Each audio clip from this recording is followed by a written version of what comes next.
Hello everybody, hope you're doing well. Welcome to the MCN for Monday. Of course, this is a very important day with many things happening. So one of those things that is happening today is that we've got the Summoner's Choice 2024. There's of course a lot of candidates, and I've seen a lot of polls out there, whether or not it's on the forums, whether or not it's in some community tabs. And the interesting thing about this is that, look, a lot of us are going to show our appreciation for Blob. But is that the case? The reason being that we've been here before when we're like, okay, well, this champion is definitely going to win. And then it's like, oh, stuff happens. I mean, for a good chunk of the 2021 one, it was a Mega Sentinel out in front, and then obviously Hercules won. And as I said, like, you know, I use a Mega Sentinel more than I use Hercules. Hercules is an incursions-based champion for me. Occasionally I'll use him in kind of like the Thronebreaker difficulty. And yeah, okay, if a quest kind of like calls for it, but most of the time it is a Mega Sentinel. A Mega Sentinel go-to Alliance Wars champion, Thronebreaker difficulty, different situations, story quest content. Great champion. Any case, right, back to the point. Look, there are some interesting champions within this, and of course we'll probably do a video later on today about like who might be some really cool options, and yeah, like Ruby Thursday, as much as I'm really unsure about it, like, it may be an interesting option. I did actually see in the kind of like little kind of like comments bit here, you know, we've got Jack saying, why not Spider-Punk Clown Office? Well, here's the thing, I joke about like the Kabam are into spunk, and you know, obviously Jack seems to be into spunk. Look, I actually kind of realized that over the course of the last year, when I talked about it previously, people might not get that reference because it's a British slang word. I don't know if people, I think if people were going like, well, why is Rich talking about, you know, being spunky, which is kind of like being like, was it like headstrong, you know, bold, not B-A-L-D, but B-O-L-D. I don't know if it'd be a surprise for people that just learned that, yeah, when I'm saying spunk, I'm saying it's a British slang word for sperm. So it may be a bit of a surprise for you. So if like, this is the thing where I say that the joke is like Kabam into spunk. Anyway, right, moving on. That might be a surprise for people, but it might not be for others, because I think people have probably understood where that comes from. Man's balls. No, the jokes are over. Okay, on to the second topic, and that is Road to the Crypt, and where we are with the death totals as of the 12th, which of course we have kind of covered there a little bit. 10.3 mil on the Road to the Crypt death counter. And yeah, like a lot of people are rushing into this. I know Kabam Mike said that he might have put in 1,000 deaths into it. I don't know how much that is true, because that's 1,000 revives. But then maybe he might be doing something good for the community. Which people would say, Kabam Mike doing something good for the community? Yeah, he does a lot of good for the community. But yeah, like it was funny because I just need to kind of like get the get basically what he was referring to. And as I said, like, I don't know if this was something, just a nice little thing for the community. You can see it right there, where he says, I am proud to say that I added about 1,000 deaths to the Road to the Crypt counter. Big thanks to everybody that helped me along the way. You know, MSD, Vega, for the crash course on how to use Kate Bishop. And obviously he did his completion, so that's fantastic. But at the same time, as I said, like, it may be a case he's just exaggerating, or what he's done is kind of give those deaths just again to like help out the community with that total, because that's a lot of deaths. Because you do bear in mind, like on a bad run you probably do about 100 deaths. On a good run, you know, I've seen Brandon message me say 67. People may have an even better run and just use about 50. I don't know, but that's still you know, helpful to the cause, and it is all about the greater good. And the greater good, of course, is to pick up all those fantastic rewards, and then more so, especially because we didn't really reach 25 million, but we went above and beyond, I think, what Kabam's expectations were for us. And of course, shout out to Super Duper Boo, who put together this amazing infographic right here, which has, you know, all the listed kind of rewards in a more nice presented fashion. So shout out to Super Duper Boo. I think we retweeted this on Twitter, so go and follow Super Duper Bill on Twitter. I'll put a link in the description. And yeah, I love seeing this because it's all, everything's just like showcased better, isn't it? Look, this is the stuff that you'll get if you've done a Road to the Crypt run. Titan Crystal Shards. We're on 5,000. I think we're on 5,000 at the moment, and then it's going to be. Oh yeah, so as it even says that, it says that this is predicted, might actually be more. But of course, this is bearing in mind that like what. I think that's it will probably come into, you know, fruition actually, which isn't too bad, or maybe go a bit above and beyond. I don't know. We'll have to see. We'll have to see what happens. But yeah, it's nice stuff to get for free. I'm very much looking forward to it, especially because it's handy for ranking up stuff. If I want 100% Necropolis by the end of this month, which is I'm today, Sunday, when I'm recording this video, I'm gonna go back into Necropolis. I'm just practicing some stuff, getting my team ready, and then boom, going in. But although I am actually kind of like going out for the day because it's my brother-in-law's birthday, so yeah, I'm going out to escape room, and or you can eat Chinese food. So hey, you know, you got to do these things. Got to have a bit of a life. But I am going to be taking a week off, I think in 2 weeks time, I think, so I'll be able to kind of smash out some more. In any case, enough about me prattling on. Let's get into the next story. Not before we just remind to everybody, like, if you can push and get a run of Necropolis done before 10 AM PST today, it does mean that you'll add more deaths to the total, and it helps out the community.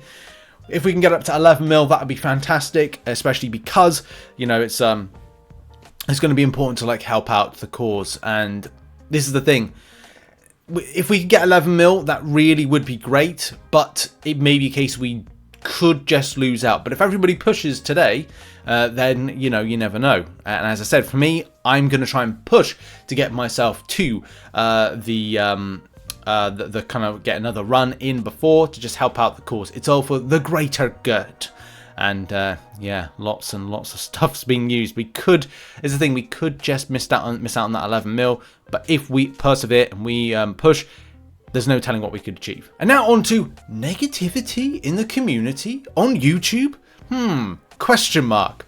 I saw this, and it's relevant because Kabam respond to this, and I think that it's very important to toe a line with it. And also, it's kind of like comes in full circle with, you know, what I cover when it comes to news information, dissecting things, looking at the years. As a player and content creator, I am, I think, the longest running Marvel Contest of Champions YouTuber on on the platform, in the community, because I've well, I'll talk about this like in another stage, because I'm coming up to my, I think next year will be my 10 years of being a Marvel Contest of Champions YouTuber, which has been a heck of a long time. But in any case, we'll talk about that another time. But of course, it's important when people kind of bring up things like, as I said, forums and YouTube, which is two medias that I kind of, well, cover quite a bit of what's going on, and of course, cover news and information. Topic points, discussions within the community, sentiment, how people and players feel about certain things. So this player, which will remain nameless, says, here's an idea for all you whiny people out there. Stop complaining of every chance you get and stop bashing Kabam all the time. I'm not on their side, this game is frustrating, but all I see in the forums and YouTube is players complaining about this game. About that. If you don't like the game, just leave or strap on a pair and get on with it. At the end of the day, it's a game. And yes, spend money, and we spend money, but don't expect it to be perfect. What is perfect in this life? Just enjoy and be happy.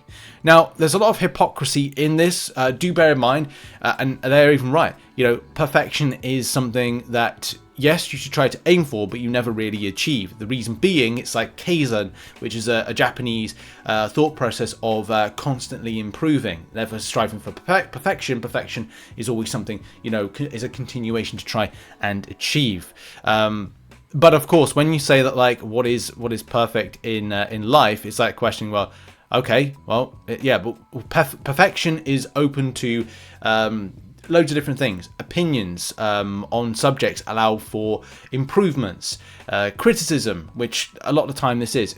complaining is never complaining. Complaining is an idea, an opinion, a counterpoint to a subject. And when it's a counterpoint to a subject, it is something you should take as inspiration as to whether to not adapt, but kind of like use that point to improve something. And that's the kind of the main point, improving on certain things. It is it was definitely quite interesting reading this. And also, I think Kabam's, because I was wondering like how Kabam would respond to something like this, and he responded to it, I think, in the best way possible. And Kabam Jack said, "Everyone's entitled to their own opinion. While I would love there to be zero complaints and everyone to love the game and each other, as long as disagreements are handled with respect and complaints are presented without targeting and attacking anyone, they will always be part of the feedback loop we rely on to make improvements to the game." So yeah, obviously trying to make this an inclusive community, and we won't invite people to leave because they're dissatisfied with something. The error in being disrespectful while voicing these concerns. And that's the thing, isn't it? You just kind of like, the difference is going like, Kabam are effing out of their effing mind for doing this particular piece of content in this way because they're absolutely bunch of idiots, in particular this person at Kabam. No, that's not how you kind of deal with a sentiment towards something. You'd kind of go, Kabam, I disagree with the way that you've done this particular content, which suppresses the use of these particular champions, even though the nodes represent a usage of this particular champion in X way. This restricts my roster to the point of I can't rank up, and because I don't get the rewards at X amount of time as anyone else, it really, you know, again, suppresses. I'm not putting this in an eloquent way, but you know what I mean? Like, you'd kind of put something in a more eloquent way rather than kind of going, I am totally angry with you, Kabam. I want to smack you one. That's kind of, again, two different sides to how you'd handle a situation. Presenting an argument or presenting an opinion that is based on some sort of factual evidence or to your plight and experience. I thought this was important to mention because it's important for like me when I'm, you know, creating videos and content. If you don't watch the channel or think that you're watching the channel a certain way, you'll know that the way that we try and look at things is look at the positives and the negatives and get as much sentiment from the community as possible. Of course, I will have my own opinion of how I think and how I see it, and of course that won't align with that person, that person, that person, that person, and that person. But that's the point, isn't it? You know, there's loads of different points. I can read them in the comments. People message me and say that, oh, I disagree with your point on this. And that's fine. You're completely allowed to, as we said, your own opinion. It's just how you handle it. That's the main thing, as to like then going, okay, well, you know, a lot of time it's like people have suggested, Rich, could you do this? I don't think that this should be the way that you cover this. And I'm like, okay, well, fine. I'll take it on board and go, I can't do anything about the video that's now live because it's live, but at least I can just say to myself, okay, well, maybe I didn't handle that in the best way possible and look to improve. You know, because that's the whole thing about life, making as much improvements as possible. If I recorded the videos, and this is funny, like back when I first started doing MCOC YouTube videos, crystal openings, I used to have the footage pre-recorded and have a microphone here, and I just react to what I saw on screen, because that was what I could. That was the extent of the technology that I could use at the time. So the reactions weren't exactly genuine, but that was back in early 2015. Things evolve, and that's the thing. As long as things evolve, then things are improving. And that's the main thing. And we end the show on arena predictions and results. Thank you to everybody that submitted arena results, and also, you know, on various platforms, Discord, Twitter, YouTube community tab. But look, this is what we've got information wise from the community on the subject of Gallon. 68.7 mil, 37th position, 39 mil, position 299. Getting the 5-star 1% to 5% is 30.8 mil. And then we've got Silk, 41st position, 42.8 mil, and then right down at 25 mil for the position at 308. So I'm going with predictions of the following for round 2. 38 mil for 6-star Gallon, 27 mil for the 5-star Gallon, 25 mil for the 6-star Silk, and 13.5 mil for Silk 5-star. To be honest, a lot of those results will probably go a little bit lower, but you never really can tell how things are going to go. Good luck if you are grinding any of those champions in round 2, or just those people going for milestones. I rate it, you know. Any case, thanks for watching this video. Also, yeah, I can't really decide what I'm going to be doing content-wise this week. I think video 2, maybe 3. I haven't decided. I want to do a Paragon Gauntlet guide, but I want to try and synergize in some mercenary like stuff with it. Maybe do like a kind of a bridging gap between both of them. Haven't really decided on that, but we'll see what happens. Thanks for watching. Check out some other content located on screen, and I'll see you all very, very soon. Have a lovely day. Bye-bye.